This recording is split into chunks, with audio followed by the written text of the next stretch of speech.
Boa tarde a todos. Declaro aberta a terceira reunião extraordinária da Comissão Especial destinado a proferir parecer da proposta de emenda à Constituição número 44 de 2023, que adiciona ao parágrafo 9º do artigo 166 da Constituição Federal para permitir o emendamento em reserva de 5% para o uso em catástrofe e emergências naturais.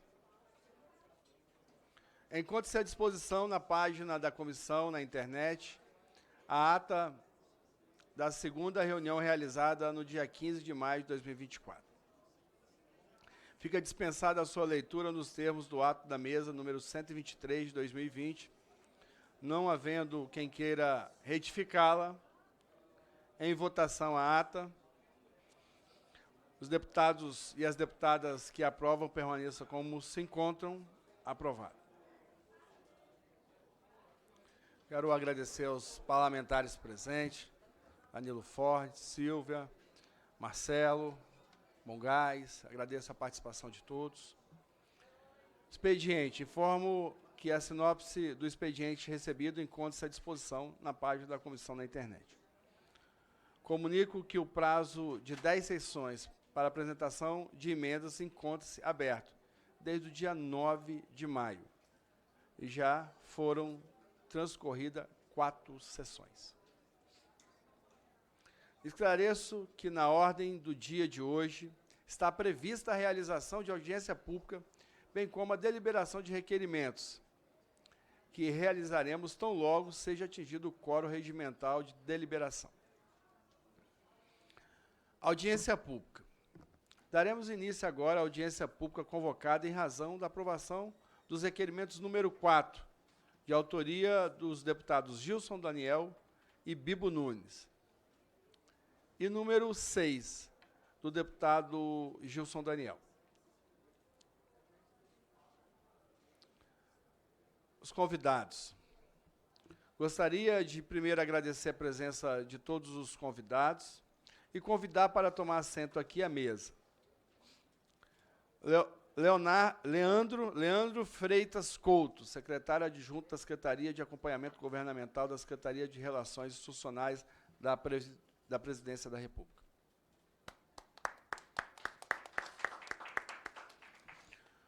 Convido também para compor a mesa Aloísio Lopes Pereira de Melo, diretor do Departamento de Políticas de Mitigação, Adaptação e Instrumentos de Implementação do Ministério do Meio Ambiente e de Mudanças Climáticas, de Mudança do Clima. Ele está online, tá? Ah, não, o próximo, perdão. A Luísa está presente, seja bem-vinda, Luísa. E o nosso convidado, Antônio Vladimir Lima, secretário executivo adjunto do Ministério das Cidades, que se encontra online.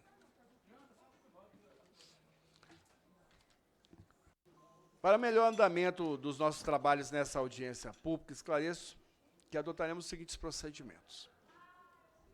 O tempo concedido aos convidados será de até 20 minutos, prorrogáveis a juízo dessa comissão.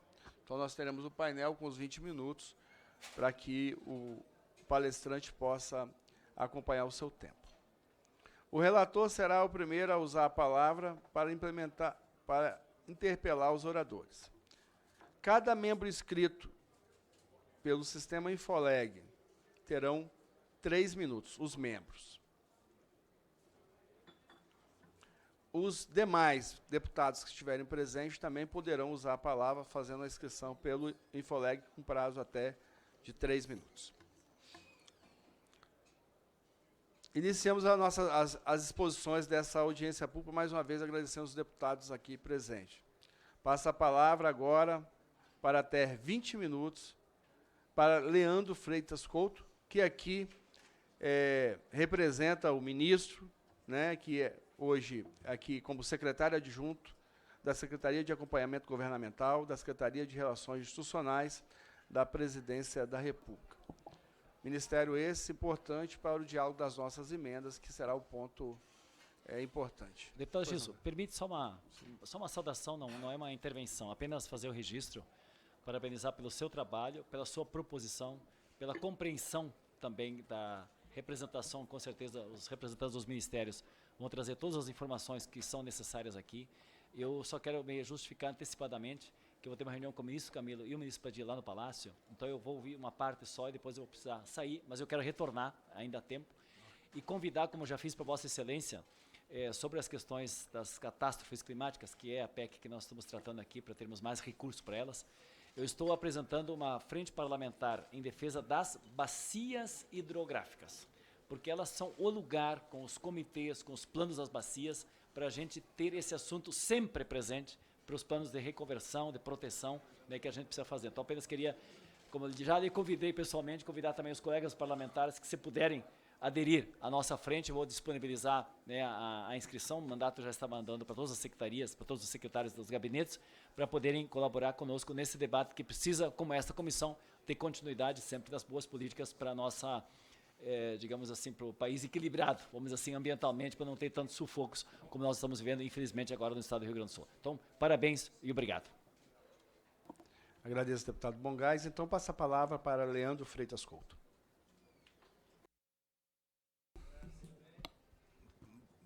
Olá. Boa tarde a todas e todos. Obrigado, deputado Gilson. Queria saudar também aqui o deputado Bongás, o deputado Danilo, que eu tinha visto ali antes. Saudar todos os presentes, todas as presentes, e agradecer o convite, deputado. É uma honra estar aqui representando a SRI nesse debate, até porque eu preciso, enfim, fazer uma rápida apresentação aqui. Eu sou de carreira analista de planejamento e orçamento desde 2002. São 22 anos trabalhando com essa questão orçamentária, deputado.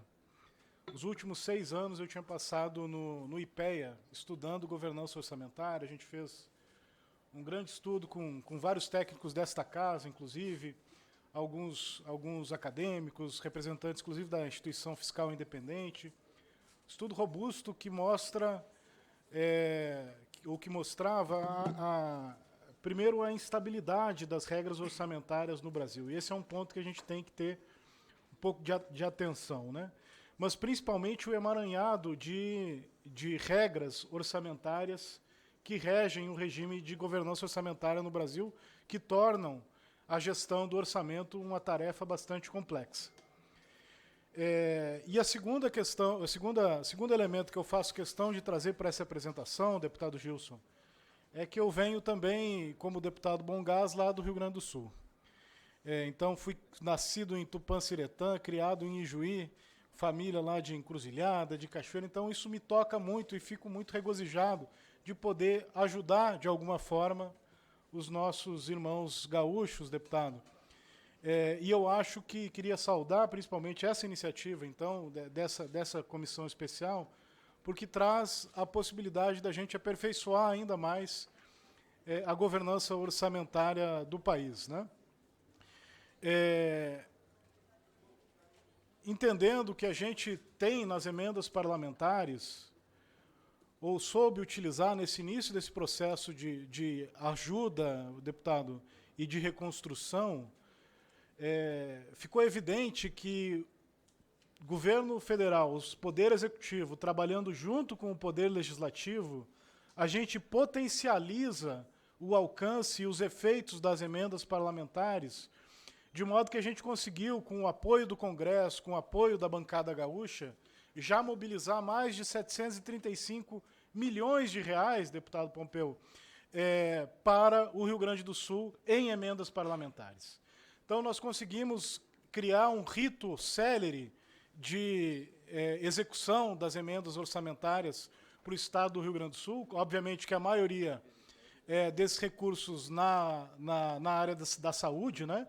Até porque metade das emendas, obrigatoriamente, são alocadas no Ministério da Saúde, e a gente conseguiu, então, fazer esse esforço de mobilização para levar até o dia de ontem, portanto, pagamentos já efetuados nas contas dos municípios, 730 milhões de reais de emendas parlamentares.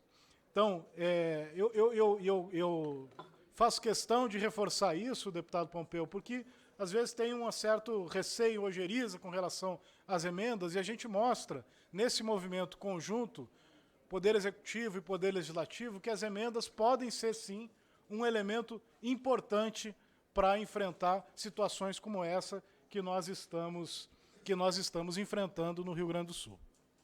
Então, esse é o primeiro ponto, quer dizer, a gente iniciar o debate reconhecendo a importância e a legitimidade das emendas e a importância que o Congresso Nacional debater constantemente esses mecanismos de aprimoramento das emendas parlamentares. Agora, com relação à proposta especificamente feita pelo deputado Bibo Nunes, eu acho que a gente precisa responder uma série de questões, e nem são muitas, na verdade, mas eu acho que tem densidade suficiente para ter bastante discussão e vocês conseguirem, obviamente, nas discussões aqui dentro do Congresso, dentro das casas, aprimorar, no máximo possível, a proposta, né? A primeira questão que ela traz, que ela coloca, é justamente em torno do percentual, né? Ela diz que, a critério do parlamentar, até 5% das emendas individuais poderiam ser alocadas para enfrentamento de situações de calamidade. O que tem circulado por aí também, eu acho que fica já como primeira sugestão, deputado, das entidades municipalistas, é de elevar esse percentual. Até 10%, foi uma proposta que eu vi da Frente Nacional dos Prefeitos, por exemplo. Eu acho que valeria a pena, aproveitando, né, que a gente está aí no momento da Marcha dos Prefeitos, também fazer o diálogo com essas entidades municipalistas a respeito não só do percentual, mas dos mecanismos de execução, de alocação dessas emendas, né? E o segundo ponto muito interessante da proposta, que eu acho que ela tem alguns obstáculos a vencer do ponto de vista desse emaranhado normativo justamente que a gente tem na condução do orçamento, quando ela cria, deputado, um regime praticamente de plurianualidade orçamentária para a execução das emendas. E isso eu acho que a gente precisa olhar com bastante atenção. Porque, pelo que eu entendi da proposta, ele aloca, então, a critério do parlamentar até 5% para enfrentamento de situações de calamidade. E se o recurso não for usado, o parlamentar pode fazer uso desse recurso no 4º ano da legislatura, ou seja, no último ano do seu mandato na casa. Então, ficaria lá como uma espécie de poupança, de reserva, tendo calamidade, usa, não tendo, volta, certo? Portanto, aqui tem duas questões que eu queria explorar para tentar contribuir com esse debate, que vocês certamente vão adensar para frente, né? A primeira questão é que esses recursos precisam ser empenhados, correto? Senão a gente, como eu disse, não tem a plurianualidade orçamentária, a gente precisa empenhar para eles, então, virarem restos a pagar. E aí tem o primeiro problema, depois que você empenhou o recurso, ele está amarrado, certo? Exatamente, qual é a destinação desse recurso? Então, penso que há algumas saídas para isso, algo como a gente pudesse empenhar num fundo que tratasse de medidas que contribuíssem para a prevenção também, não somente o enfrentamento à situação de calamidade, mas que desse, deputado Gilson, uma direcionalidade que fosse, ao mesmo tempo, um guarda-chuva flexível, para que, no final do período, no 4º ano, o deputado, então, pudesse indicar: não teve calamidade, eu tenho aqui meus, digamos, 10 milhões de reais, eu posso, então, fazer uso desse recurso que já está empenhado em algo que me dá algumas possibilidades. E aí eu acho que a gente tem que ser o mais razoável possível, né, tanto de vista do Poder Executivo quanto do Poder Legislativo, para tentar achar qual é essa fórmula, qual é esse mecanismo. Me parece, aqui o Aloysio vai comentar também, que não sendo possível, ou não sendo, né, se Deus quiser, não haver nenhuma calamidade naquele período, e não houver a destinação do recurso, quando o parlamentar puder fazer a utilização dele ao final do período, que o fundo abrace essas áreas possíveis e, com preferência, imagino eu, dentro dessa flexibilidade possível, em ações que dialoguem com as ações de prevenção, por exemplo, a riscos e a desastres naturais. De toda forma, a gente precisa garantir esse recurso, então, por meio do empenhamento deles, mas em algo que seja direcionado, mas flexível, para os parlamentares poderem fazer esse direcionamento ao final, como pode ser o caso, né? E até lá eu acho que também a gente precisa, deputado, entender como é que funcionaria no caso de uma calamidade hoje, por exemplo, que está acontecendo no Rio Grande do Sul, nas dimensões que a gente tem visto, como seria a contribuição de parlamentares de outros estados, correto? Então, se a gente tem lá que é possível utilizar os recursos desta entidade que vai fazer o empenho em situações de calamidade, a gente precisa discriminar isso, certo? Então, para os deputados daquele estado, a gente vai poder utilizar 100% do recurso empenhado? E para os parlamentares dos outros estados, a gente pode utilizar até um percentual e depois desse percentual o Congresso autoriza a participação ou também é 100% para todo mundo? Fico com essa questão porque hoje está no Rio Grande do Sul, amanhã está no Maranhão. E aí, se a gente mobilizar todos os recursos de todos os deputados para o Rio Grande do Sul, amanhã falta para o Maranhão. Então, são questões técnicas aí da execução orçamentária que a gente precisa pensar bem para o mecanismo funcionar. Eu acho que é mais um mecanismo que traz ainda uma outra complexidade, uma outra novidade, né? E a gente discutia muito isso, como a gente tem visto as mudanças, inclusive, Wanderson, com força constitucional, mudando as regras orçamentárias, e essa seria mais uma delas, que a gente precisa, então, amadurecer e discutir bastante para que isso não gere mais um problema e discutir todas essas possibilidades normativas já de partida, para não ficar depois essa bola dividida e sem a gente ter os mecanismos para resolver. A gente resolveu temporariamente, deputado Gilson, essa questão da calamidade nas transferências especiais por meio do PLN 4, que a gente aprovou, que nos permitiu pagar com prioridade as transferências especiais dos municípios gaúchos, agora, quando a gente for começar os pagamentos, mas, de novo, foi uma solução provisória, dado que é na LDO 24. Para a LDO 25, a gente vai ter que, de novo, abrir essa discussão e fazer essa discussão de forma mais estruturada, com mais tempo, para ver se a gente tem alguma solução melhor, que atenda mais rápido e de forma, talvez, mais estruturante, né? Dizer que, enfim, isso nos possibilitou, até o momento, com a mudança, inclusive, que os deputados, deputadas, senadores e senadoras aprovaram com o PLN 12, na LOA, o remanejamento, inclusive, de outros estados, para 4 ações, para a gente agilizar a transferência de recursos para o Rio Grande do Sul, né?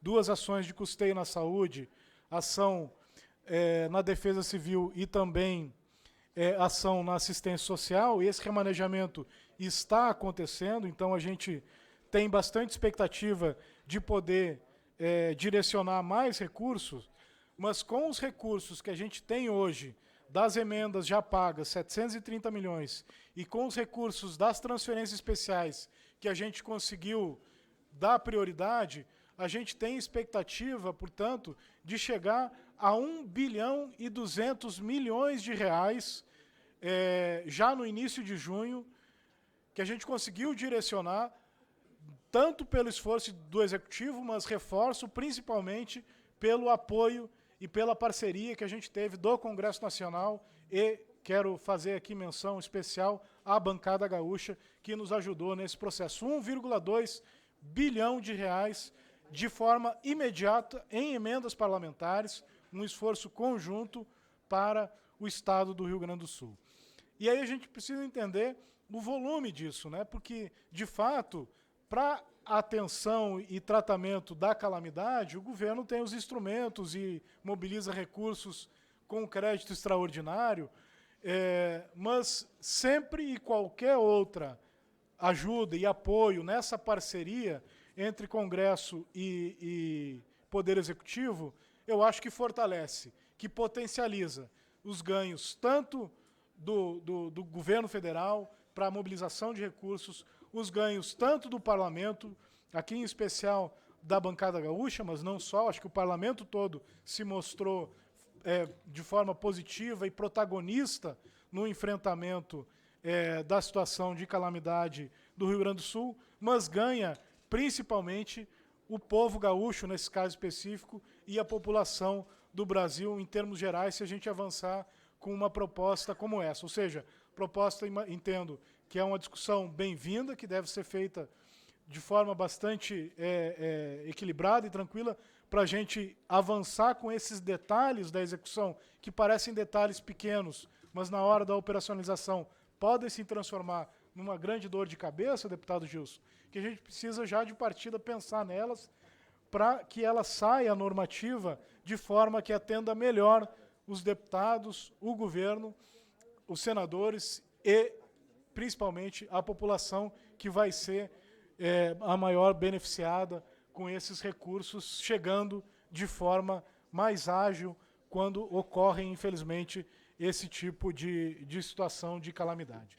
Eu acho que eram essas as minhas contribuições iniciais. Dizer que, enfim, estamos à disposição na SRI, o ministro Padilha, para avançar com a discussão, o que a gente puder contribuir, contem com a gente, e reforçar de novo os agradecimentos nessa parceria que a gente já atuou para o caso do Rio Grande do Sul, e eu acho que a gente pode ampliar não só aí para casos de calamidade, deputado Gilson, mas para outras agendas que sejam importantes para o Congresso, que certamente serão importantes para o governo, para a gente fazer um bem bolado, aí, um cruzamento bacana de intenções e recursos concretos para apoiar a população. Era isso, deputado. Obrigado. Eu agradeço Leandro Couto, que aqui representa o ministro Padilha, secretário de Relações Governamentais da Presidência da República. Antes de passar a palavra para o Luiz, eu vou dar a palavra ao meu amigo líder Pompeu de Matos, porque ele me dá a palavra lá no plenário todas as vezes. Se eu negar a palavra a ele aqui, eu sei que eu vou sofrer sanções lá no plenário. Então, mas um deputado atuante do Rio Grande do Sul, que está sofrendo, como todos os brasileiros. Então, com a palavra, Pompeu. Muito obrigado, deputado Gilson Daniel. Na verdade, eu estou aqui pela generosidade de Vossa Excelência, pelo convite que recebi, pela interlocução que estamos fazendo por conta dessa comissão que é muito importante no que diz respeito a desastres naturais, e a comissão que a bancada gaúcha formatou, eu fui o autor, juntamente com o deputado Van Hatten. Nós temos uma comissão também especial que trata da questão das enchentes no Rio Grande do Sul, e eu sou o relator daquela comissão. Então nós vamos começar a interagir mais, buscar o expertise de Vossa Excelência, já os avanços que esta comissão aqui já teve, e que nós precisamos cruzar dados, informações, elementos, ações, projetos, propostas, ideias, para que a gente possa formatar ações concretas mais objetivas para o país e, no nosso caso, mais especificamente para o Rio Grande do Sul, que tem vivido assim dramas repetidos, reiterados, um tempo de seca, mas muito mais de enchente, muito mais graves. Então, eu quero agradecer a oportunidade de poder estar aqui. Gratidão. Sempre que eu estiver na presidência da sessão, Vossa Excelência estará com a avidez e altivez e a inteligência fazendo a sua interlocução. Mas eu quero saudar o Leandro Couto e também o Aloysio, mas dizer que o Leandro está começando a virar político, porque ele é um excelente técnico. Acho que teve no IPEA também, né?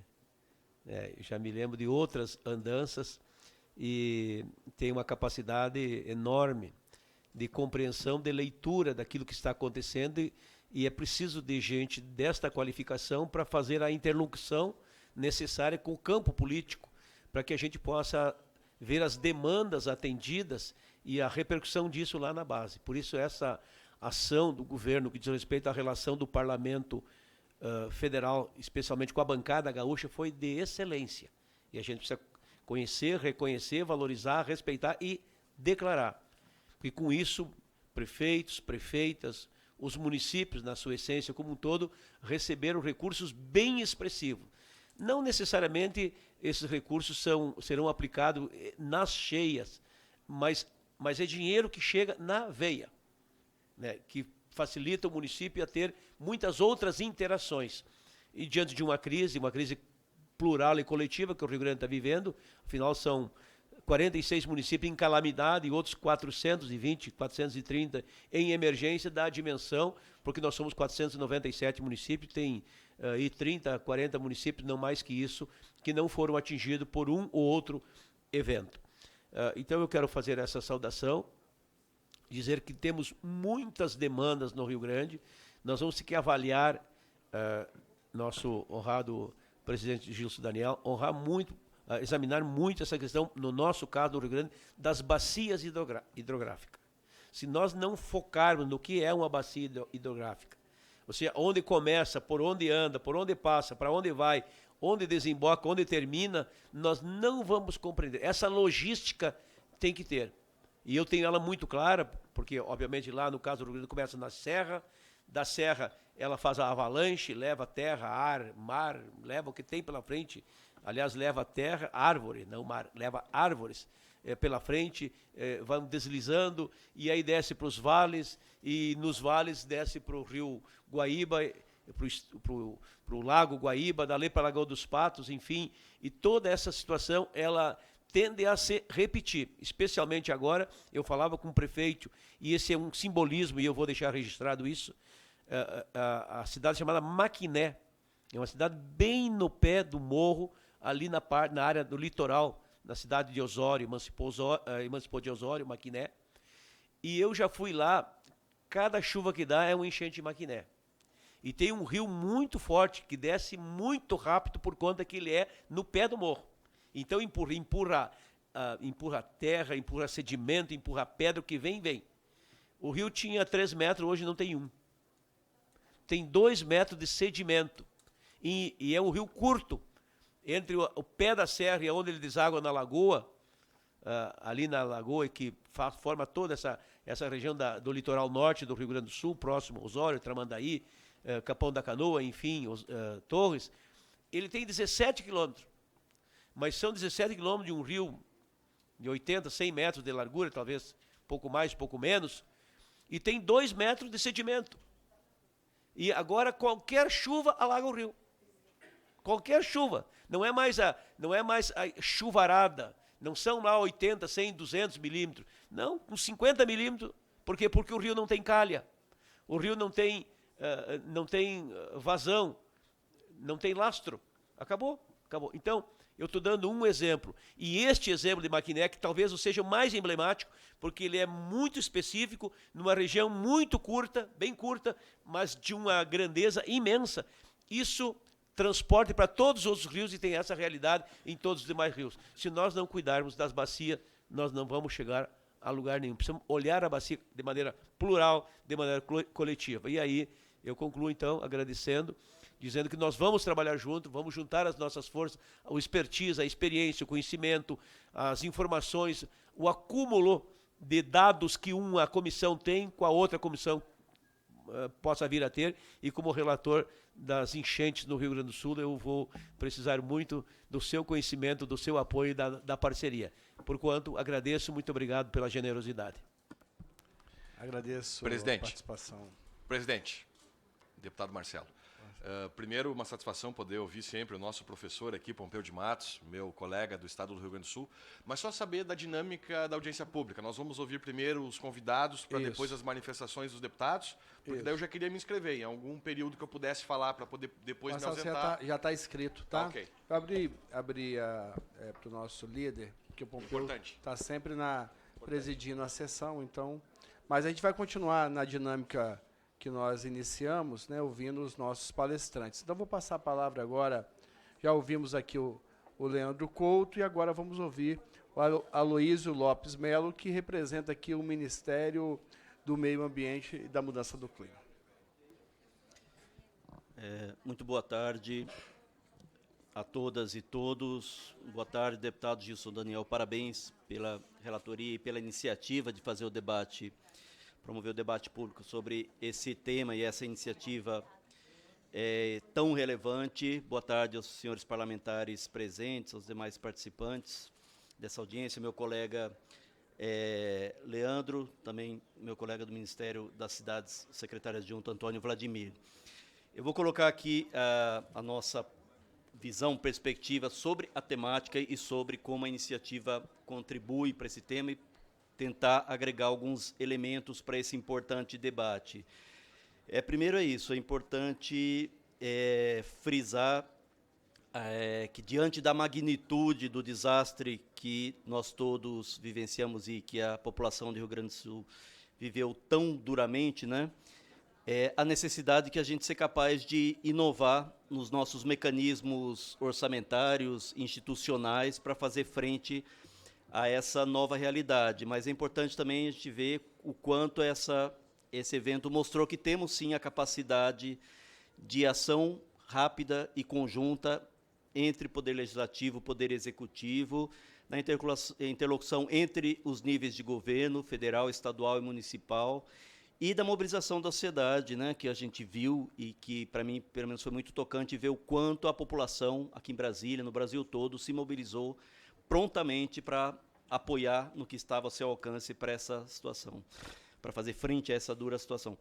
Mas é isso, né? A gente que trabalha com esse tema da mudança do clima, e deixa eu brevemente também só me apresentar, eu também com meu colega Leandro, eu sou servidor público federal desde 2002, estamos juntos, só que eu sou da carreira de especialista em políticas públicas e gestão governamental, somos carreiras irmãs aqui do governo federal, então eu trabalho há bastante tempo e nos últimos, eu diria, 16 anos com esse tema de mudança do clima. Boa parte disso foi no Ministério da Fazenda, a gente criou lá em 2010 uma área para estudar esse assunto, tendo em vista as primeiras análises da dimensão do impacto econômico que esse fenômeno poderia ter e que hoje a gente vê se materializando, né? Tive também uma passagem rápida pelo Ministério da Integração Nacional e pela Secretaria de Defesa Civil. E isso acho que me ajudou a compreender a dinâmica de atuação e eu gostaria de registrar o meu reconhecimento pela extrema capacidade e dedicação da equipe da Defesa Civil Federal, mas também dos estados e dos municípios, e a gente viu o quanto essa atuação rápida, eficaz, é fundamental para salvar vidas e para minimizar o impacto dos desastres. Mas é isso.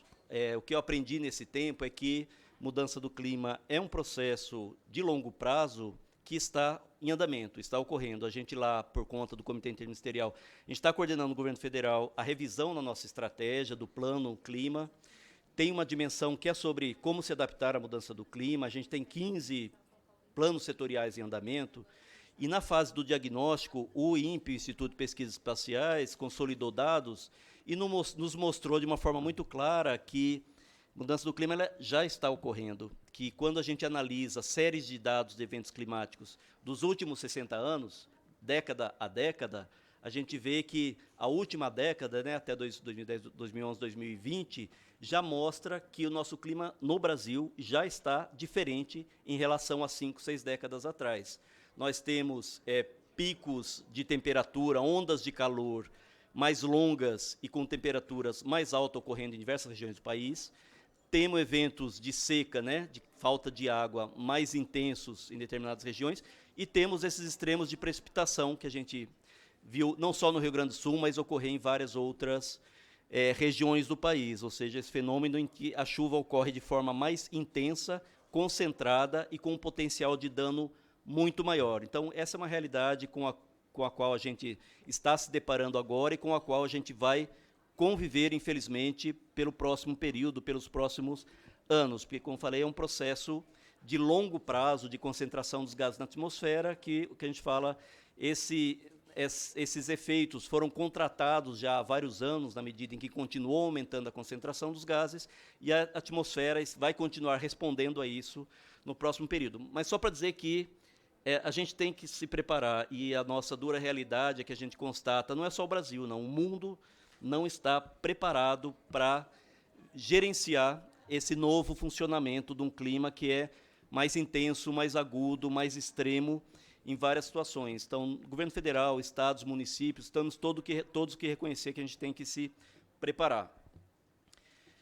Quanto à iniciativa da PEC, fundamental, acho que, como falei, a gente tem que inovar em vários mecanismos para garantir que os recursos estejam disponíveis para fazer frente a esse desafio. O que a gente constata, e aí um pouco retomando um dos pontos levantados pelo meu colega Leandro aqui, e pela minha experiência na Defesa Civil, conhecendo um pouco a legislação, a gente tem, para resposta a desastre, uma vez ocorrido o desastre e feito, né, a declaração municipal, o reconhecimento federal, a gente tem, como governo, capacidade de mobilizar recursos com uma certa agilidade, né? Bem ou mal, o governo vai lá, mobiliza crédito extraordinário, mobiliza ou realoca recursos que já estão disponíveis no orçamento para outras finalidades e coloca em alguma escala, como a gente, né, o Leandro relata agora, 1,2 bilhão de reais mobilizados assim num prazo relativamente curto para poder fazer frente a essa situação. Isso vai continuar a ser necessário, porque, infelizmente, provavelmente a gente vai continuar vivendo momentos como esse. Então, nesse sentido, existe, eu acho que até a flexibilidade via crédito extraordinário, etc., de conseguir responder rapidamente na perspectiva de mobilizar recursos para isso. Eu acho que tem que reconhecer também que, na defesa, no mecanismo que a gente tem na Defesa Civil, estou citando aqui a Lei 12.608, a Lei 12.340, são 12.608 cria o Sistema Nacional de Proteção e Defesa Civil, 12.340 trata das transferências de recursos para a gestão de riscos e desastres, elas prevêem mecanismos para agilizar esse processo. E eu pude ver isso lá, né, o quanto, uma vez ocorrido um desastre, o governo pode receber a declaração de emergência e reconhecer, ou, em algumas situações, reconhecer automaticamente uma vez ocorrido o desastre, que é fundamental para dar essa capacidade de resposta rápida. Para transferir recursos, existe uma modalidade que chama transferência obrigatória, né? Que ela não depende dos trâmites de fazer convênio e etc. E para resposta imediata, esse mecanismo permite que seja transferido recursos sem o plano de trabalho, etc., de uma forma muito rápida e imediata, justamente para aquele momento de socorro e assistência, né? Ocorreu o desastre, precisa de abrigamento, precisa de água, precisa de alimentação, serviços básicos de saúde, que é o primeiro momento.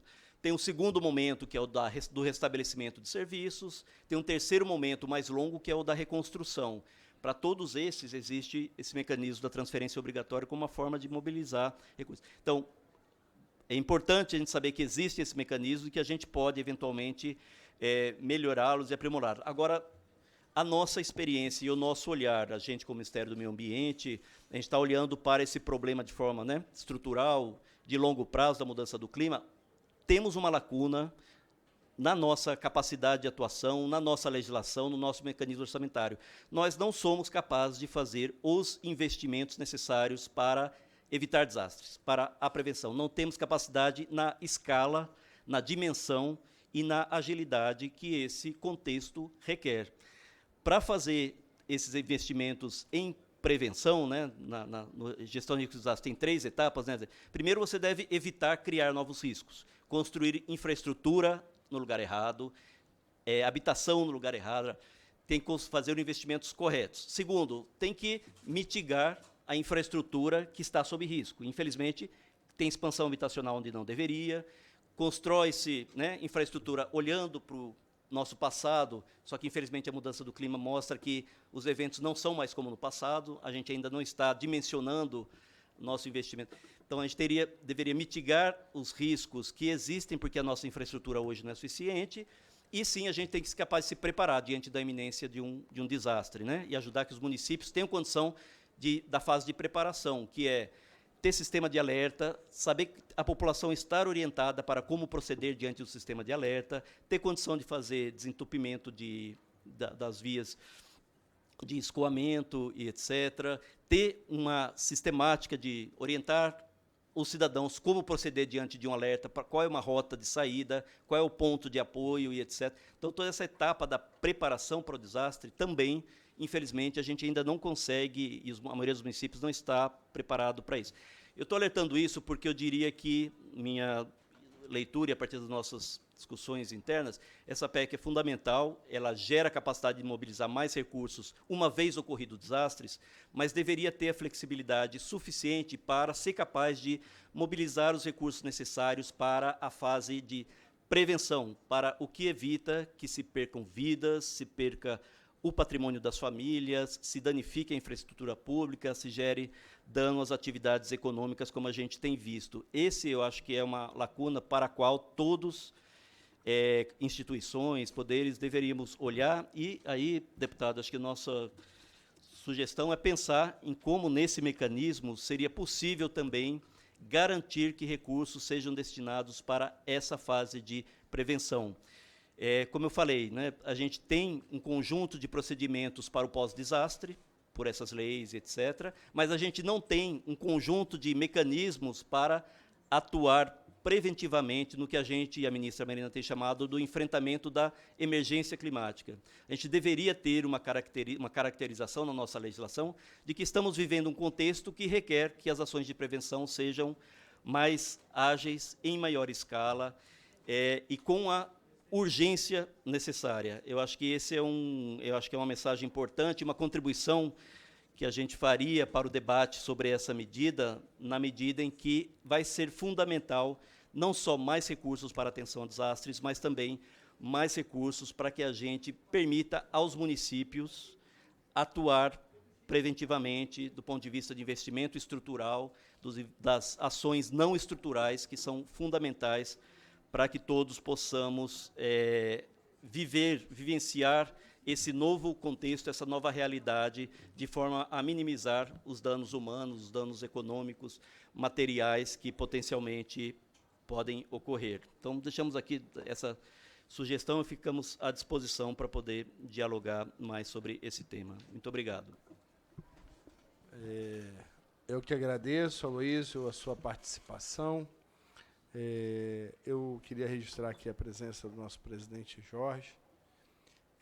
Nós vamos continuar na sequência, nós estamos com o último palestrante de hoje, que está por online, né, pelo Zoom, que é Antônio Vladimir Lima, que é secretário executivo adjunto do Ministério das Cidades.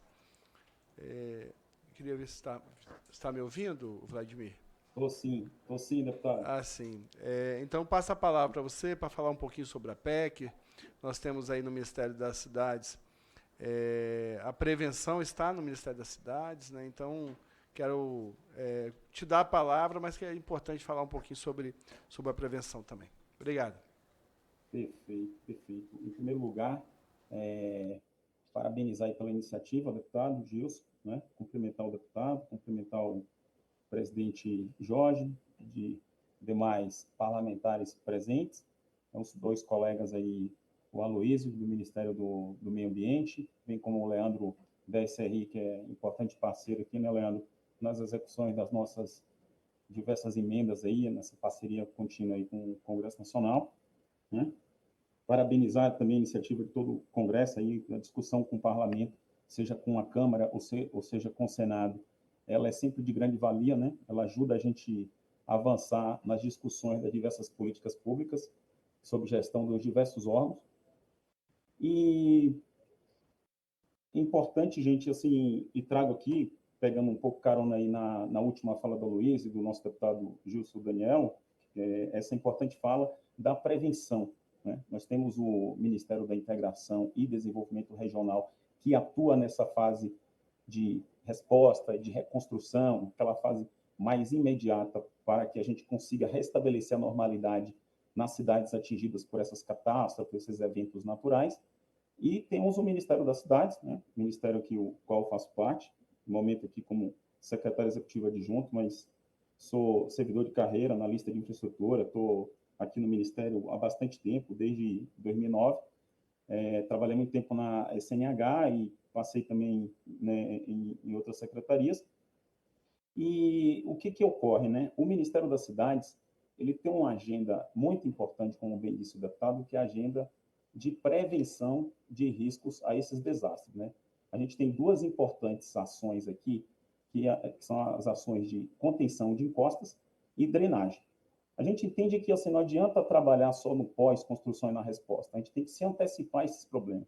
A gente tem que planejar melhor as cidades brasileiras de forma que a gente possa evitar e mitigar essas questões aí dessas perdas de vidas humanas, né? Então, a gente vem desde a recriação em 2023 do Ministério das Cidades, fortalecendo essa agenda de prevenção. Só que a gente sabe que as mudanças climáticas no país e no mundo, elas têm sido bastante impactantes e elas não dão tempo da gente assim se organizar e planejar, elas não esperam, elas simplesmente estão acontecendo, seja aqui no Brasil ou em qualquer território no mundo, em qualquer país do mundo. O orçamento deste ano para as ações de prevenção, ele está superior ao orçamento do ano passado, um orçamento de 636 milhões, e a gente vem desenvolvendo importantes ações, inclusive no âmbito do Programa de Aceleração do Crescimento. A gente recentemente fez uma seleção aqui de 1,6 bi com foco em prevenção de encostas, e estamos discutindo e analisando uma seleção maior de 4,8 bi nacional para ações de drenagem em diversos municípios do Brasil, né? Essas ações, além dessas ações de obra pré, como bem disse o Aloysio, o nosso deputado, e fala do próprio Leandro também, essas ações pré de planejamento, para a gente, de fato, entrar no território antes de esperar acontecer eventos catástrofes que a gente tenha como resultado perdas de vida, elas são significantes, importantes, e a gente tem como missão aqui, inclusive, ampliar esses investimentos, né?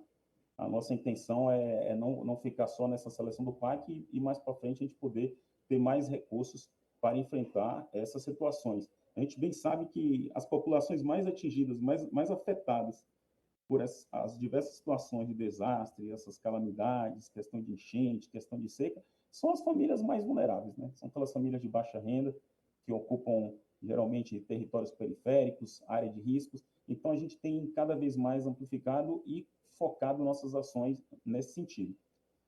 Uma outra ação do Ministério que está prevista ainda para 2024 é apoiar planos municipais para redução de risco.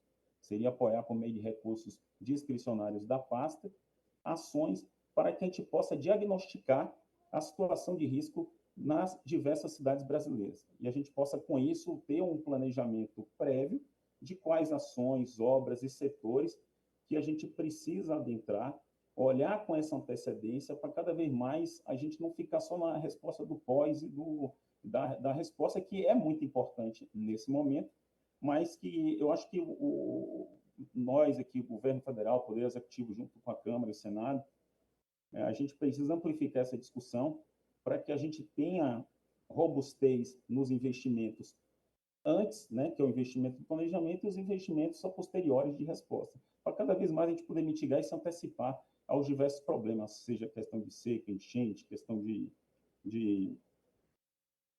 outras situações aí possíveis que acontecem no nosso território, né? Além dessas ações de prevenção, nós temos também uma ação que seria uma ação mais de resposta, né? Mas não na linha do MDR, que é o apoio com a construção de unidade habitacional, que é a resposta por meio do programa Minha Casa Minha Vida. Em 2023, a gente estabeleceu uma meta, a gente segregou uma meta específica de 3.000 unidades, o que ainda é pouco, existe uma discussão aqui para amplificar essa quantidade ofertada, de 3.000 unidades para atender situações de emergência e calamidade.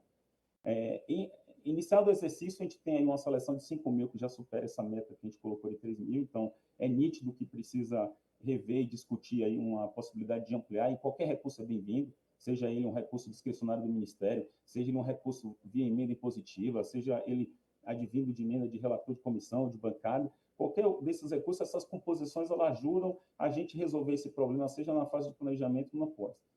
Em relação ainda à questão da construção de unidade habitacional, que já seria uma resposta pós para aquelas famílias que tiveram as unidades danificadas, que tiveram as unidades destruídas, que tiveram as unidades danificadas ou destruídas, a gente pensa e avalia aqui, tem já em estudo, a gente poder ampliar essas metas, né? Inclusive reformatando o programa Minha Casa Minha Vida e admitindo em situações como essas a possibilidade de aquisição da unidade. Ao invés de a família acabou de perder a unidade habitacional. Aquela família, ela está num abrigo, como está acontecendo no Rio Grande do Sul, com outras famílias aí e são várias, né, desabrigadas, elas não têm tempo para esperar 1 ano, 2 anos para a construção de unidade. Então, a gente está rediscutindo o modelo do programa para permitir, nessas situações também, a gente poder adquirir a unidade pronta. E de imediato, a gente conseguir atender essas famílias desabrigadas. Outra questão muito importante em discussão, que a gente sabe que no Minha Casa Minha Vida tem faixas e modelos de subsídios, a possibilidade também de ampliar o subsídio para situações atípicas como essa, né? Então, assim, são várias frentes de forma a gente poder, tanto no planejamento, com obras ou estudos de redução de risco, de análise e diagnóstico dos territórios, dos setores que têm risco num determinado município, bem como custear as obras para planejar onde é que eu preciso fazer uma cortina tirantada, onde é que eu preciso fazer um muro de arrimo, onde é que eu preciso conter o terreno de forma a evitar a perda de vidas, bem como soluções habitacionais rápidas e imediatas para que eu possa atender num tempo hábil a essas famílias, suas casas danificadas ou construídas, né? Então, assim, é importante, o Ministério das Cidades aqui a gente julga importante, no bojo dessa discussão, a gente ponderar também não só a questão do pós, né? A gente ponderar como é que a gente reforça essa questão do orçamento, que já tem um orçamento discricionário, como é que a gente reforça por medimento também a possibilidade de ter recursos por pré, que seria o planejamento, né? Antes de forma a evitar qualquer desastre natural, a gente poder atuar de forma planejada. Deixo aqui, gente, assim, ao final da minha fala também uma fala de solidariedade aos irmãos do Rio Grande do Sul. O povo gaúcho é um povo muito aguerrido, um povo que eu tenho acompanhado de perto e muito guerreiro em enfrentamento nessa situação. A gente vê cenas televisivas, assim, parecem situações de guerra, né? De pós-guerra. Então, assim, deixo minha solidariedade e como servidor, como técnico do Ministério, junto com todos os colegas aqui, servidores, a gente está à disposição e irmanados aqui, junto com todos vocês, para a gente trazer a melhor solução possível, não só para o estado do Rio Grande do Sul, também para todo o país, né? Para que a gente possa cada vez mais poder mitigar situações assim. Oi. Agradeço imensamente a participação do Antônio Vladimir Lima, que é secretário executivo adjunto do Ministério das Cidades, e aqui fez algumas falas importantes que são desse tema, né, voltado à prevenção de desastre. E eu vi na sua fala, pude ouvir uma questão muito importante, que é de apoiar os planos de redução de risco dos municípios. Eu acho que isso é um avanço que o Ministério das Cidades vai ter, porque essa é uma necessidade premente dos municípios brasileiros. Eu vou, finalizando aqui a fala dos nossos palestrantes, eu vou passar a palavra para os novos deputados, mas antes vou passar a presidência para o nosso presidente Jorge, que fará aqui a votação dos requerimentos e continuará dialogando com os deputados para que todos que são inscritos possam utilizar da palavra nesse debate. Então, o presidente Jorge, para a deliberação dos requerimentos. Obrigado, presidente. Presidente, relator, Gilson Daniel.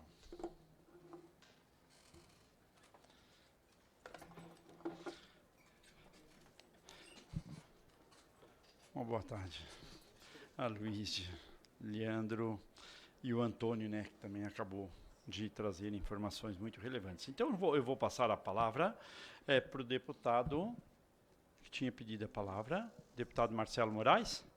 Isso, deputado Marcelo Moraes, e depois para o Mineiro, Fernando... Mineiro, né? Mineiro. Está Monteiro aqui. E quero... Licença, eu sou o deputado Fernando Monteiro. Ah, Monteiro, então tá. Fernando Monteiro? Isso. E o Mineiro. Então tá, depois já passo para ti, tá, Fernando?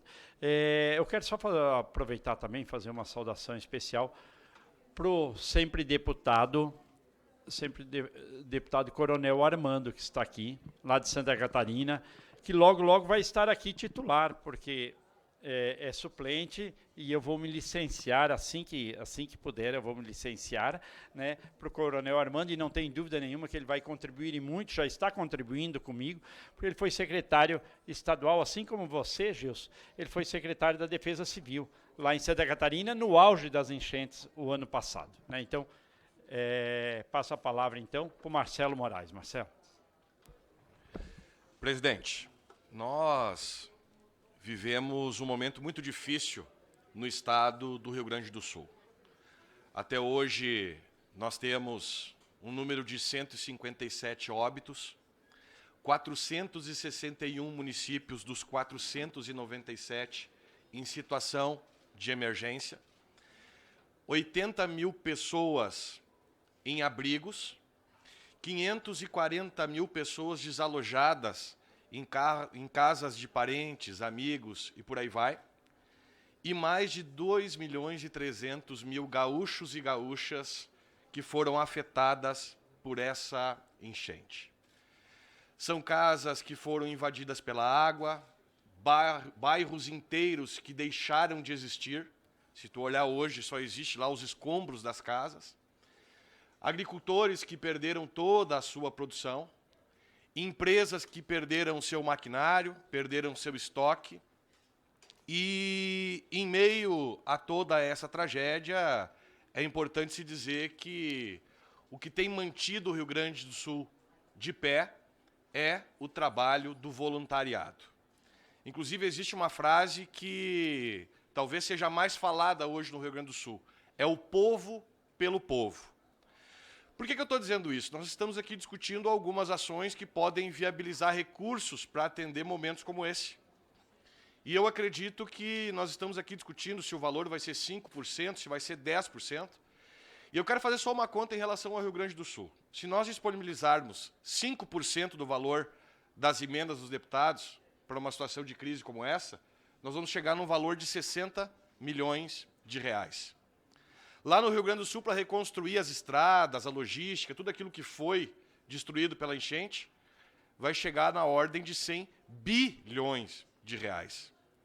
Então, eu estou tentando demonstrar para vocês que isso é um grão de areia no universo onde nós vamos precisar de muita ajuda dos órgãos federais, estaduais e também dos municípios para tentar recompor a normalidade lá no Rio Grande do Sul. Eu quero acrescentar em relação a essa PEC que, além dos valores serem maiores, nós também temos que trabalhar a desburocratização para que não haja uma trava quando os prefeitos quiserem o recurso, no sentido de que a necessidade de projetos e burocracia acaba dificultando a chegada desse dinheiro tão necessário. Então, a gente tem que tentar diminuir essa burocracia. A sugestão que eu faço é que o formato desse recurso da enchente seja muito parecido com o formato da emenda especial, que é no Ministério da Economia, aonde chega primeiro o recurso e depois o prefeito presta contas daquilo que recebeu, demonstrando as obras que foram executadas a partir daquele investimento. Eu peço mais um minutinho, presidente, porque é necessário, porque existem outras medidas que são importantes. Lá no Rio Grande do Sul, por exemplo, nós temos a receber do governo federal a importância de quase 80 bilhões de reais de Lei Candir. Porque no passado o governo federal isentou o ICMS para facilitar a exportação, ficou na obrigação de devolver esse crédito do ICMS para o estado do Rio Grande do Sul e não devolveu. Ao mesmo tempo, nós temos uma dívida de um financiamento que chega em 93 bilhões. Ou seja, de 93 bilhões que o estado do Rio Grande do Sul deve e que inviabiliza as nossas contas para 80 bi que a União nos deve, se passar a régua, falta só 13 bilhões de reais para quitar essa dívida, e isso ajudaria em muito para viabilizar o Rio Grande do Sul. Mais do que isso, presidente, nessa dívida de 93 bi que o Rio Grande do Sul tem com a União, na minha ótica, essa dívida já foi paga. O Rio Grande do Sul, em média, envia 57 bilhões de reais para a União e recebe apenas 13 bilhões de volta. Esses 44 bilhões que não voltam para o Rio Grande do Sul ao longo dos anos, na minha opinião, já pagaram essa conta. E se nós tivermos meios legais, eu acredito que nós temos aqui como buscar esse entendimento, pode ter certeza que isso ajuda e ajuda em muito a resolver o problema financeiro do Rio Grande do Sul. Então, agradeço a oportunidade de discutir esse projeto importante, mas peço aqui celeridade. As famílias que estão desabrigadas necessitam dos parlamentares aqui dessa casa. Obrigado. Obrigado, deputado Marcelo. Passo a palavra agora ao deputado Fernando Monteiro, do Rio Grande do Sul, para Pernambuco. Pernambuco. Deputado Fernando Monteiro. Senhor presidente, caros colegas, convidados, esse é um tema de profunda urgência. Eu há muitos anos venho nos deparando com vários limitadores. Lá em Pernambuco nós temos a capital, que chove muito, mas temos no sertão uma seca permanente, que é uma tragédia. Ela não é de imediata, mas ela é a longo prazo e é corriqueira. Tanto é que as pessoas muitas vezes não conhecem, acham que existe combate à seca. A seca não se combate, a seca se convive.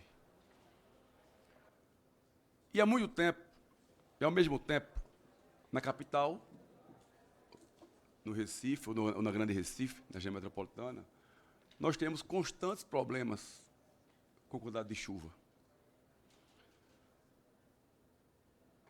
Quantas vidas já foram levadas, né,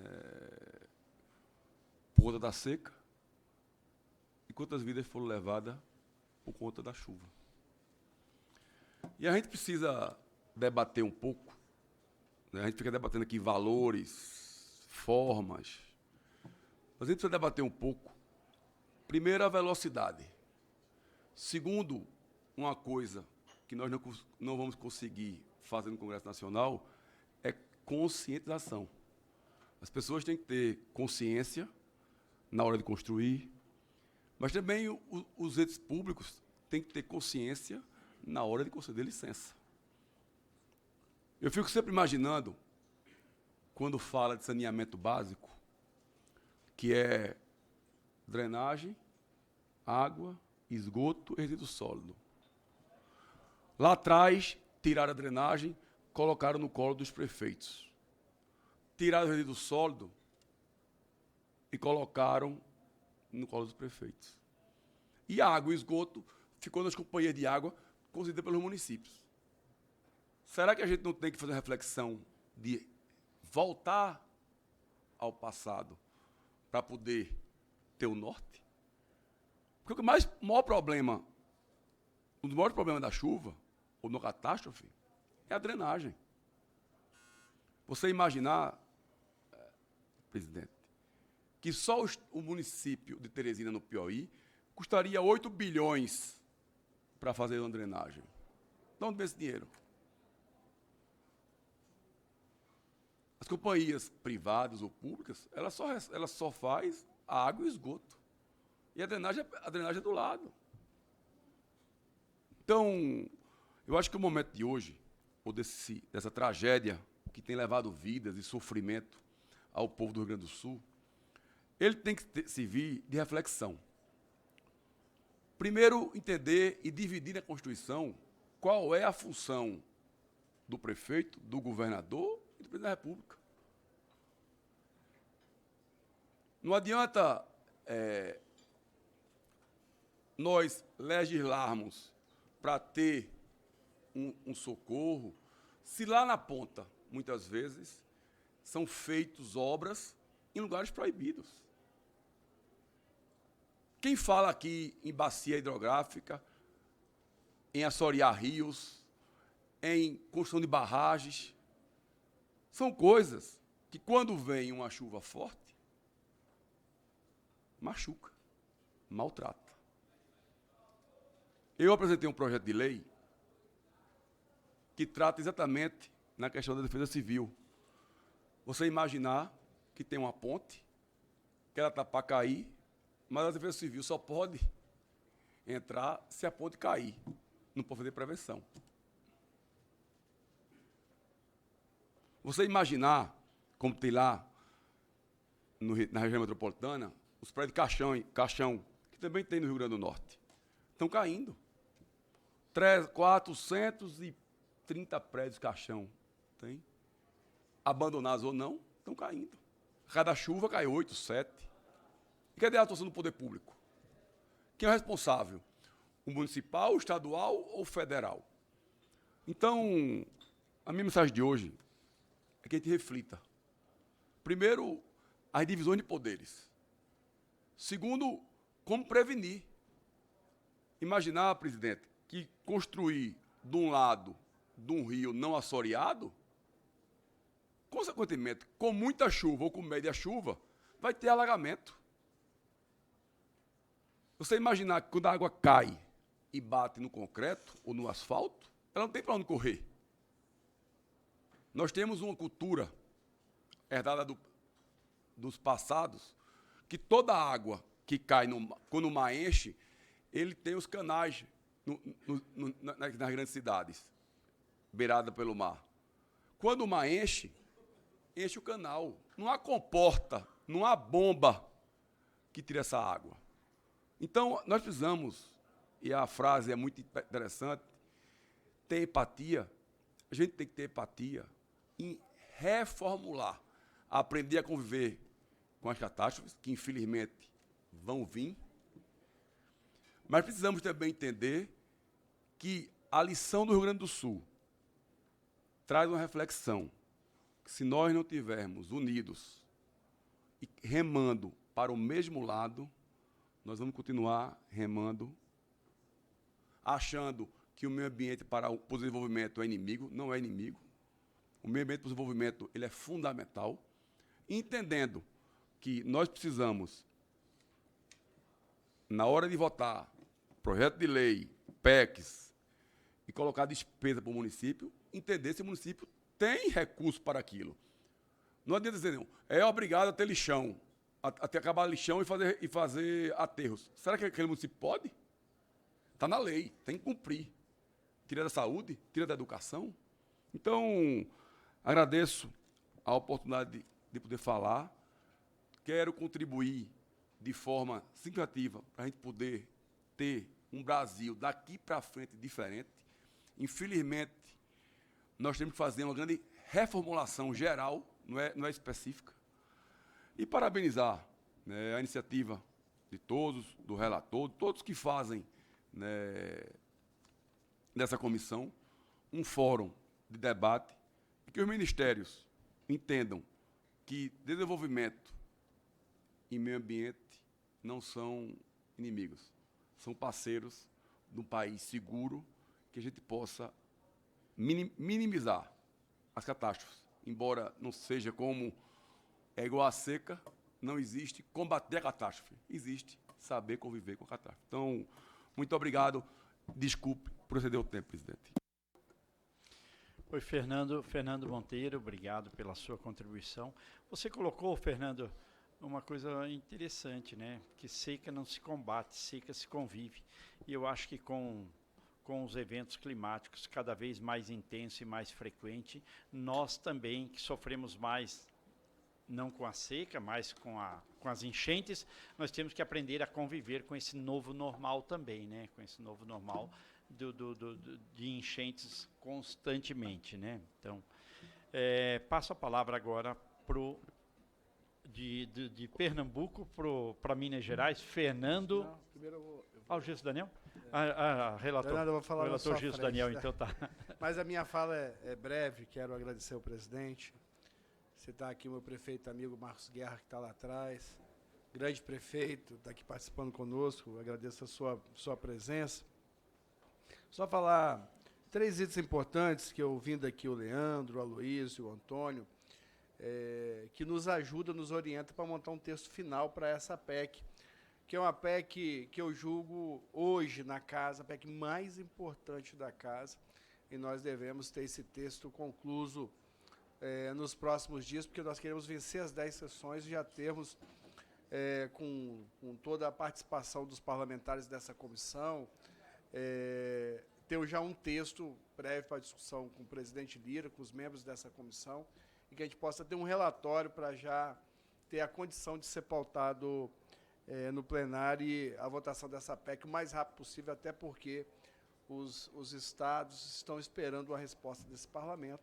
Então, essa PEC será de uma importância muito grande para essa resposta. Mas falar ao Leandro que nós temos nessa PEC, né, no primeiro texto dela, uma preocupação também, principalmente com a funcionalidade orçamentária, da execução orçamentária, porque a PEC fala de 4 anos, ultrapassa exercícios, então a gente tem um cuidado para essa PEC ser funcional orçamentariamente. Então, por ser um especialista em orçamento também, ter trabalhado muito tempo com orçamento, ter sido secretário de Economia e Planejamento do Governo do Estado do Espírito Santo, a gente tem todo esse zelo e esse cuidado, porque nós queremos que o governo tenha as condições, reúna as condições para a execução dessas emendas. A gente também tem a preocupação com a questão da inclusão, não só como tem no texto, que é a pronta resposta, mas a inclusão também da preparação, da prevenção, da mitigação,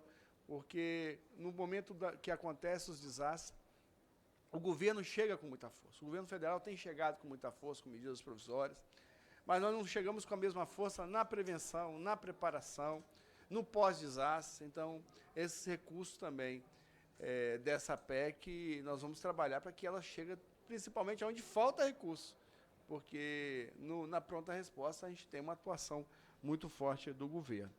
Uma outra questão também que eu ouvi o Antônio falar, da preocupação que nós temos com os municípios. Os municípios precisam ser apoiados pelo governo federal para a construção dos seus planos de redução de risco.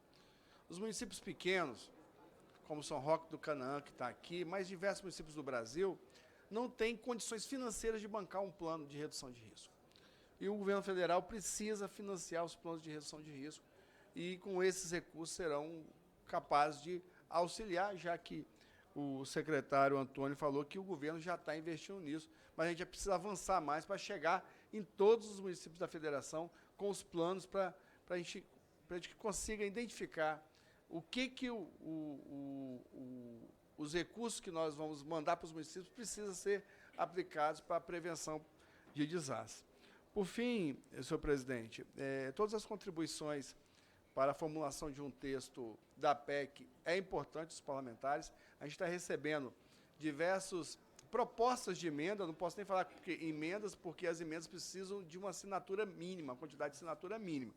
Nós estamos tendo na comissão envios de diversas proposições de emenda, que nós estamos, a comissão automaticamente acaba devolvendo, porque não tem as assinaturas, mas todas nós estamos catalogando, porque, ao final, será uma contribuição dos parlamentares para a conclusão do texto. Por fim, eu preciso ir no Ministério dos Transportes, então vou pedir autorização aqui ao presidente, que eu tenho uma agenda com o secretário, mas agradeço imensamente a participação aqui dos nossos palestrantes de hoje, que nos ajudaram a ter uma orientação maior com relação às possibilidades que nós temos de mudança do texto da PEC. Então, muito obrigado ao Leandro, ao Aloysio, ao Antônio, pela participação de vocês. Muito obrigado. Obrigado, meu líder. Obrigado, meu líder, o relator Gilson Daniel. E só para colocar, ontem o senhor foi muito aplaudido lá na CNM, mais de 4.000 prefeitos, que o senhor apresentou um projeto de lei lá, né? Um projeto de lei que vem muito ao encontro e à necessidade de todos os prefeitos e prefeitas do nosso Brasil, né? Tratando da prevenção. Parabéns. E à noite, numa reunião lá da FECAM, que é a Federação dos Municípios de Santa Catarina, foi repetido a sua apresentação lá e o seu projeto. Obrigado, em nome dos prefeitos. Agora, então, do Espírito Santo para Rio Grande do Norte, vamos mudar o nome do Fernando Mineiro Potiguara. Isso, né? Mas, relator Gilson, só um minutinho aqui da sua participação, e presidente Jorge, os membros aqui do governo que aqui vieram. Primeiro eu quero registrar aqui que essa audiência de hoje é resultado do plano de trabalho que o relator apresentou. de ouvir as ações de governo, os órgãos de governo, para além dessa resposta imediata na questão das emendas parlamentares. Eu acho que isso é importante, pensar as questões estruturais, pensar os projetos de planejamento. Nós estamos vivendo a ausência disso. O Rio Grande do Sul é uma amostra lamentável, negativa, né, da ocupações desordenadas, do negacionismo climático, enfim, uma série de questões. Mas no âmbito, Gilson, da emenda e da preocupação que o deputado Gilson e o deputado Jorge expressaram da gente buscar um texto que avance nessa questão e dê viabilidade para que o parlamento possa contribuir, eu apresentei hoje a título de emenda, mesmo sabendo que para ser emenda teríamos que ter 171 assinaturas. Não vou nem tempo de sair recolhendo isso. Mas apresentei como provocação, uma sugestão aí ao nosso relator. Qual é a minha sugestão? Que esses 5% sejam feitos em transferências especiais, a exemplo do que o deputado falou aqui, que é uma forma de emenda mais rápida, mais prática, e que ele possa ser direcionado ao longo do exercício financeiro, não é? E, caso não seja usado para aquele fim, ele retorne ao parlamentar, autora da proposta. Penso que, dessa maneira, a gente passa, digamos assim, a resolver uma série de entraves burocráticos orçamentários. Por exemplo, eu tenho escutado aqui de vários colegas parlamentares que querem transferir percentuais, parte das suas emendas para o Rio Grande do Sul. Impossível fazer isso na grande maioria das vezes, hoje, porque nós temos uma amarração, emendas empenhadas, uma série de coisas que tornam impossível você ter no desejo. Às vezes eu vejo colegas dizendo, eu vou passar minhas emendas, uma parte das emendas para o Rio Grande do Sul. Não sei como, né, porque nós temos uma amarração orçamentária que impede essa questão, então pode gerar uma frustração. Então, nesse sentido, a minha sugestão, Gilson, que eu já encaminhei ao senhor aí, ao presidente Jorge, é que os 5% poderá, é uma deliberação do parlamentar, da parlamentar, colocar até 5% em nome de transferências especiais e que fica durante o exercício financeiro todo ali aguardando a destinação. É a maneira mais rápida que eu vejo de fazer essa questão, para, digamos assim, acudir, né, às questões emergenciais e, porventura, também fazer prevenções. O autor, a autora pode destinar na sua cidade, no seu estado, ou nesse caso nacional, a qualquer tempo, a indicação. Acho que a gente resolve o problema que estamos enfrentando hoje. Mesmo que todos nós digamos, olha, a gente quer ajudar o Rio Grande do Sul, hoje a formatação das emendas se torna impossível fazer isso. Então, a minha sugestão e minha colaboração, tenho certeza que o senhor vai analisar aí com carinho para tentar destravar e apressar essa questão. Porque se a gente for fazer o rito que estamos acostumados aqui, vamos passar 2, 3 anos, vota uma questão aqui, ela não tem nenhuma viabilidade prática de implementação. Então, é a minha contribuição nesse debate, Gilson. Muito obrigado, Fernando. Obrigado pela contribuição. Se permite, Coronel Armando, eu só vou passar para os requerimentos, porque pode começar a ordem do dia, e depois, então, eu passo a palavra para o Coronel Armando, para outras contribuições e principalmente para os debatedores aqui fazerem suas conclusões, né? Passamos, então, à deliberação de requerimentos. Requerimento número 8 de 2024, do senhor Evair de Mello, que requer a realização de audiência pública para debater sobre a implementação de sistema de alertas no celular contra desastres naturais. Em votação, os deputados que o aprovam permaneçam como se encontram, os contrários queiram se manifestar. Aprovado. Requerimento número 9 de 2024, senhor Evair Mello, que solicita informações ao excelentíssimo senhor Ministro da Integração e do Desenvolvimento Regional, Valdez Góes, sobre a implementação de sistema de alertas no celular contra desastres naturais. Em votação, os deputados que o aprovam permaneçam como se encontram, os contrários queiram se manifestar. Aprovado o requerimento número 9 também. Vamos passar, então, Coronel Armando. Amigo Jorge, deputado de Santa Catarina, eu estou vindo aqui ainda na função como suplente, vou assumir na função com o Jorge, mas eu era o secretário de Defesa Civil de Santa Catarina no ano passado, nas chuvas de outubro e novembro, e foram as maiores chuvas registradas na história, não com mortos, mas com chuvas contínuas no estado.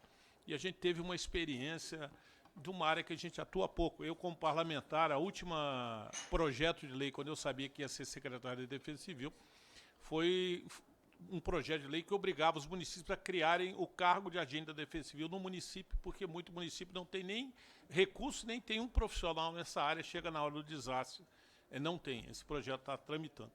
A gente sabe que 72% dos municípios investiram 0 em defesa civil, isso é dado aí de orçamento também, e agora ao desastre, o município não tem nem para onde começar, porque não teve orçamento e não tem uma pessoa habilitada. Mas a minha preocupação maior, a gente ajudou nos donativos, ano passado ajudei a coordenar o donativo Santa Catarina para o Rio Grande do Sul, a operação logística, que esse ano é muito maior, mas é a reconstrução.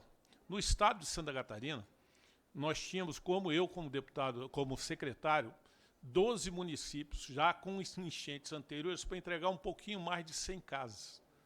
E tinha coisa de 5 anos por isso aí. Que era coisa de 5 anos. Nós temos uma SC Moradia, as pessoas têm um auxílio financeiro de R$600 por 2 anos que vence, e essas pessoas não estão, às vezes, no nível do Minha Casa Minha Vida 1 e 2. São pessoas com outras rendas. Então, o desastre vai se propagar. Lá em Santa Catarina, de outubro e novembro, nós tivemos mais 225 casas para construir que ainda não foram construídas. Mas eu falo do Rio Grande do Sul. A reconstrução, o número de desabrigados, desalojados ali, se não houver um pensamento na reconstrução, isso vai ser um caso de 20 anos, pelo menos, para que a gente dê condição para essa pessoa morar. E eu vejo que as emendas e tudo tem um intuito muito bom, mas se não houver, paralelamente, na minha leitura, um plano para a reconstrução dos municípios, nós vamos ter problemas sociais muito graves. Eu também sou da área de segurança pública, já aumentou o problema de violência no Estado. Nós estamos levando tropa do Exército, tropa da PM de todos os estados, eu estou em contato com o Rio Grande do Sul. Então, nós temos claramente a prevenção, o antes do desastre, que agora vai haver alguma verba para isso, mas é insuficiente, mas vai haver. No desastre, a gente atua direto, todo mundo está atuando, a gente vê, tem lá já teve quase 150 elementos de defesa civil de outros estados, eu estou em contato direto lá.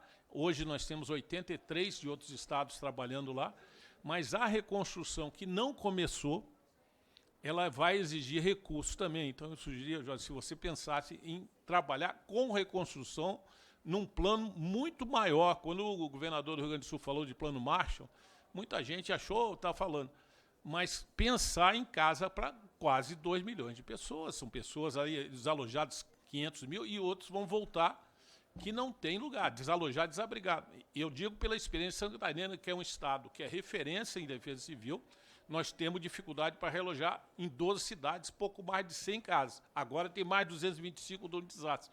Nós estamos falando aí de milhares de casas no Rio Grande do Sul, de várias classes sociais.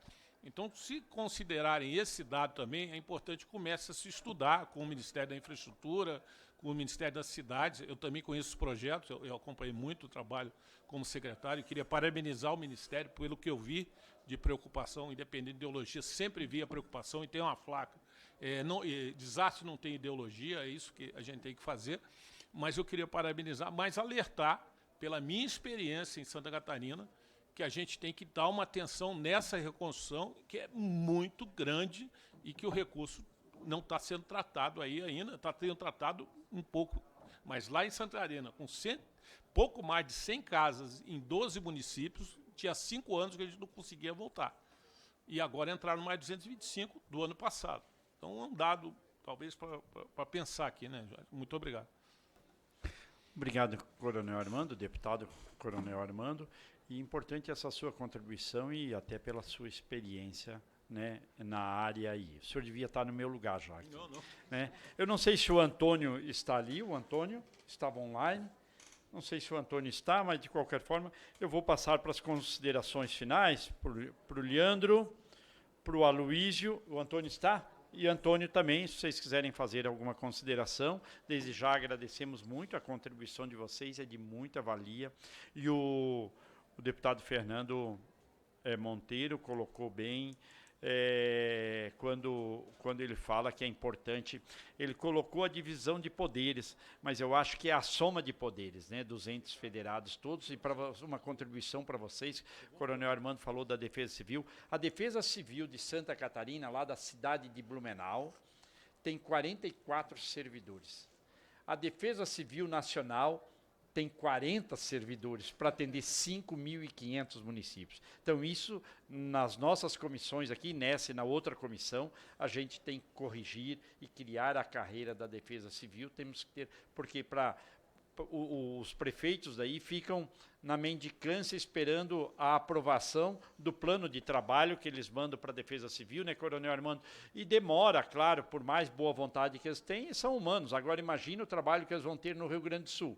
Vem uma outra demanda de outro município ou outro estado. Vai para a fila, né? Então isso também é importante e faz parte da prevenção também, a gente corrigir essa falha, né, que tem de muitos anos, que é a carreira na Defesa Civil. Então passo a palavra, pode ser, se vocês permitirem, eu não sei, para o Antônio, talvez para o Antônio, e depois para o Aloysio e para o Leandro. Antônio, deu certo, porque é quase pela ordem alfabética aqui. Antônio Vladimir Lima, pode fazer sua conclusão.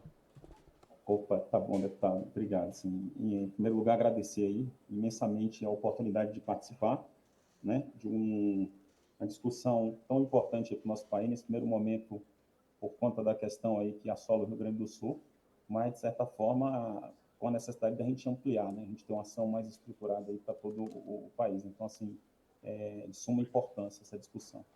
Sobre as falas dos deputados presentes, em que pese essa questão da divisão de poderes, das competências, o que é municipal, o que é estadual, federal, como bem o senhor falou, deputado Jorge, eu acho que nessa hora, independente das competências, a gente se unir esforços, né, dar as 4 mãos para a gente levar e resolver a situação da melhor forma possível, né. Gostei muito da fala aí, a questão de desenvolvimento e meio ambiente não são inimigos, concordo muito com isso, acho que tem que dar uma equilibrada, né, acho que cada vez mais essa discussão de como se desenvolver de forma sustentável, respeitando o meio ambiente, e daqui a pouco trazendo também tecnologias verdes, construções que respeitem o meio ambiente, que a gente consiga trazer uma realidade para as cidades brasileiras de forma que a gente consiga vencer e adaptá-las às situações de mudanças climáticas no mundo.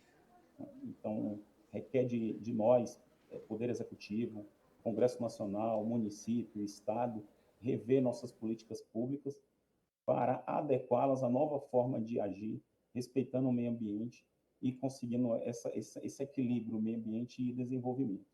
Uma outra questão colocada aí, que eu até já tinha falado um pouco já tinha colocado na minha fala, é a questão do tempo de espera das casas.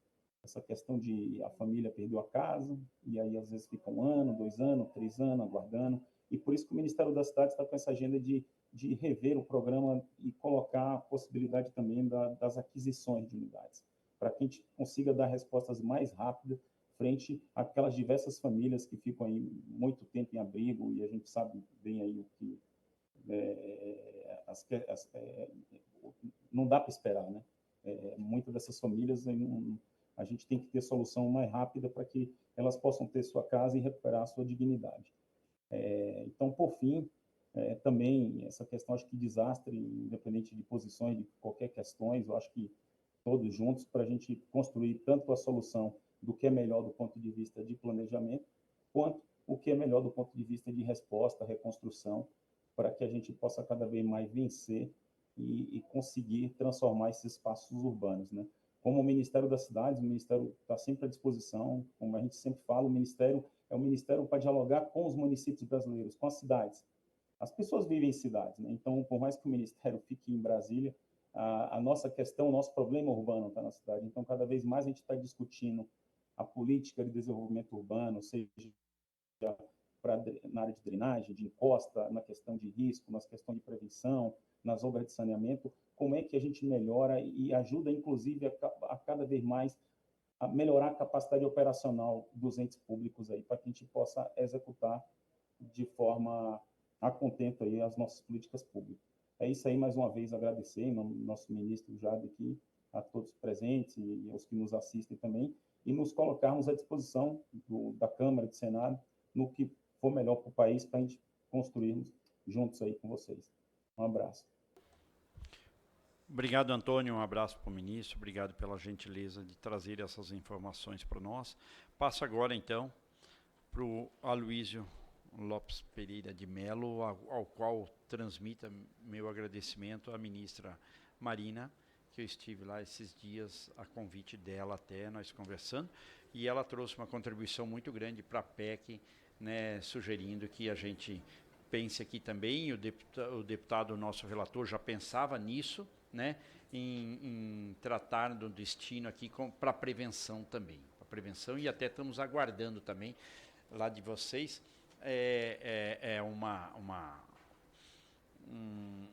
um filtro lá dos projetos que tem aqui na casa que trate de prevenção para a gente de repente pautar, considerando que o presidente Lira, né, que foi muito feliz na criação dessa comissão e da outra comissão de eventos climáticos, né, ele pediu que a gente resgate, priorize alguns projetos aí de prevenção para a gente, que ele vai pautar daí para ser aprovado na casa.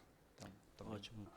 Muito obrigado, deputado. Certamente vou transmitir à ministra seus cumprimentos e reafirmar esse compromisso da gente apresentar as contribuições para essa agenda legislativa da prevenção. Como eu mencionei no início, temos um diálogo muito intenso no governo federal para ter uma ministra está pilotando vários diálogos para ter uma estratégia estruturada nesse sentido que possa ser apresentada no presidente. 2, 3 pontos aqui bastante breves. Eu acho que é importante que nesse debate surgiram várias contribuições, eu acho, a PEC, nesse ênfase na prevenção, o Ministério das Cidades mostrando na prática, né, quais são as possíveis intervenções de prevenção que são estruturais, de obra, mas também as não estruturais, que eu acho que são igualmente importantes. No mesmo sentido, a contribuição do deputado Coronel Armando sobre essa necessidade de fortalecer as capacidades em todos os níveis, né, federal, estadual, municipal, das defesas civis, mas o conjunto da capacidade dos municípios, né, de fazer, de fato, a gestão do risco de forma integrada e o que a gente chama de adaptação a esse novo contexto da mudança climática. E o governo federal acho que tem que reafirmar o compromisso de aportar para essa construção de capacidade dos municípios e efetivamente oferecer substantivamente apoio técnico necessário para um desafio como esse da reconstrução, que envolve a capacidade de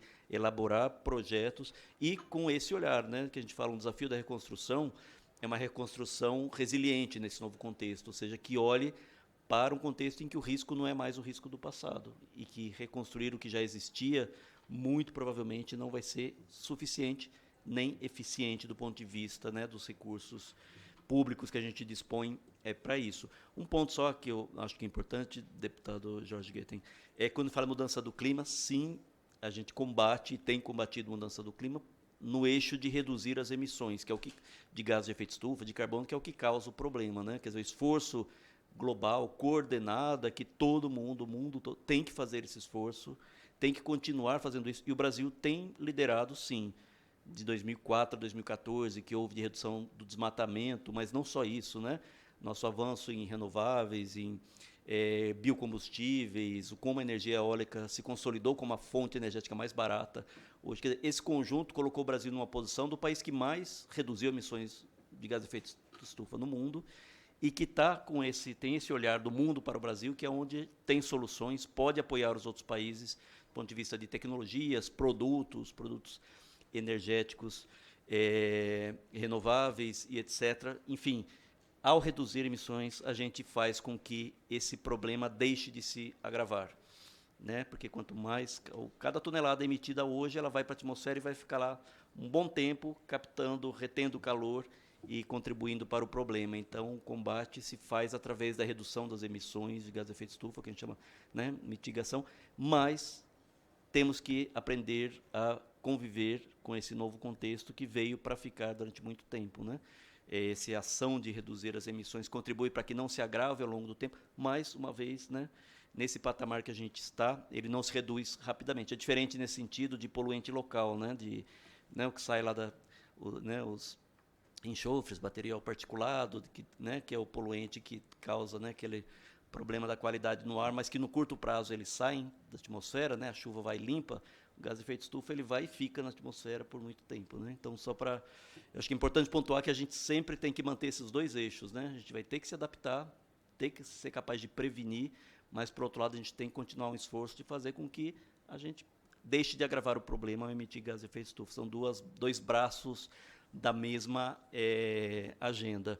E isso, né, eu acho que é um mandato que nós temos e que o governo federal, mais uma vez, vai ter a COP30 o ano que vem, está numa posição de mostrar para o mundo que, sim, nós somos capazes de seguir numa trilha de desenvolvimento que é compatível com esse novo contexto de um mundo com menos carbono. Então, a gente se coloca à disposição para continuar nesse diálogo, contribuir no que for possível para que a gente tenha, de fato, a inovação do ponto de vista normativo, do ponto de vista, né, da gestão orçamentária, do pactuação entre os entes, para que a gente possa conviver com esse contexto, né, e ter um Brasil mais adaptado ao contexto da mudança do clima. Então, ficamos à disposição, vou reiterar com a ministra, né, os seus cumprimentos e reafirmar o nosso compromisso de contribuir para essa agenda legislativa da forma mais ágil possível.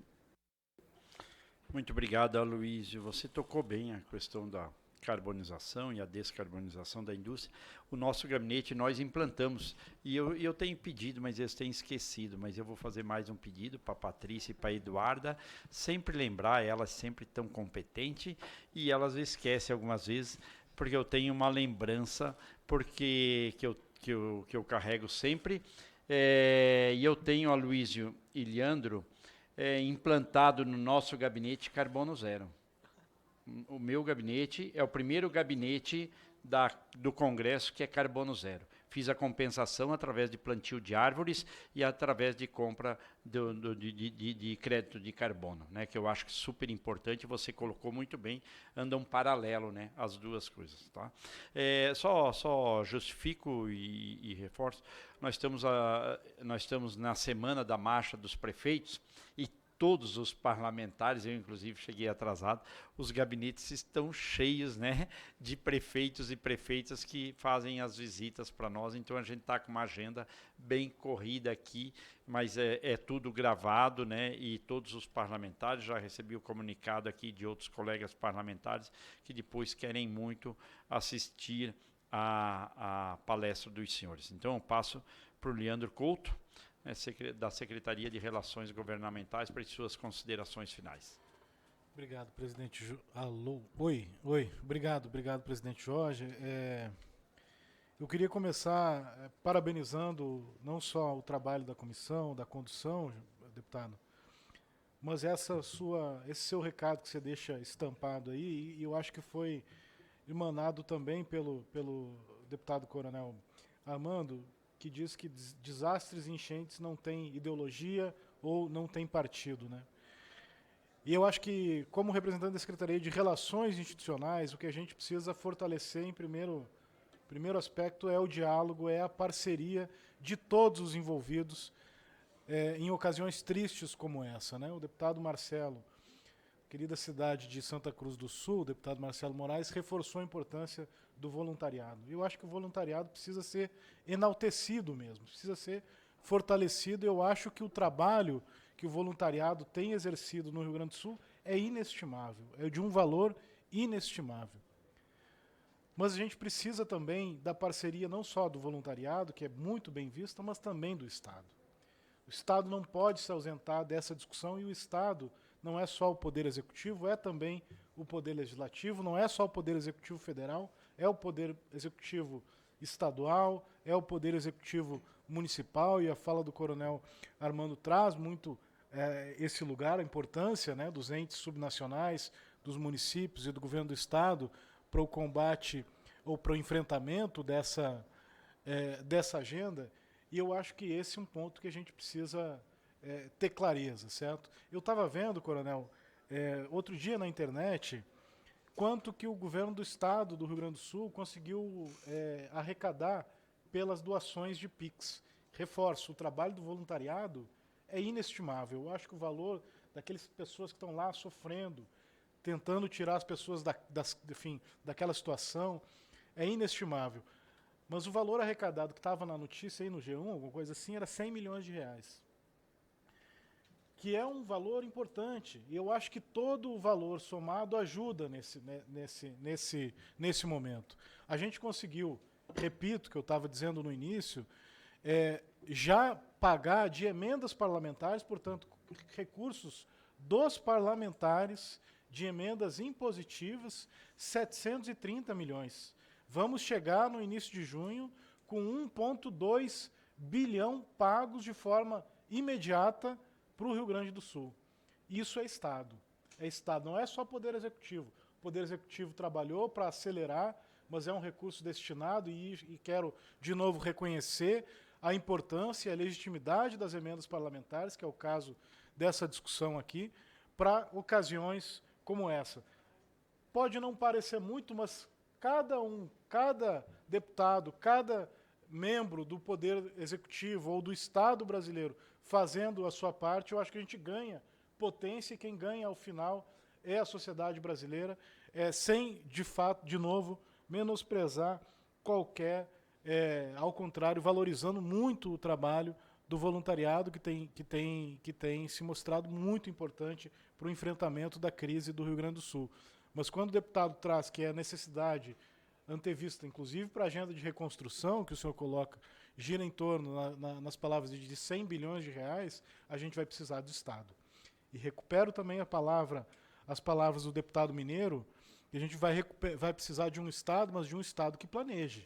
É de um Estado que não só responda às enchentes, mas que saiba se preparar para enfrentar. E aí eu queria também deixar aqui registrado, deputado Jorge, meus parabéns e desejo de boa sorte ao relator Gilson, que na fala dele já conseguiu expressar várias questões importantes que ele está absorvendo na PEC. Eu acho que a importância da destinação para a prevenção, esse tratamento dessas questões orçamentárias, que são questões importantes, que na frente podem gerar discussões que precisam ser mais aprofundadas. A gente pôde perceber que o deputado Gilson está bem atento a todas essas questões, que vai nos ajudar a enfrentar o problema, né?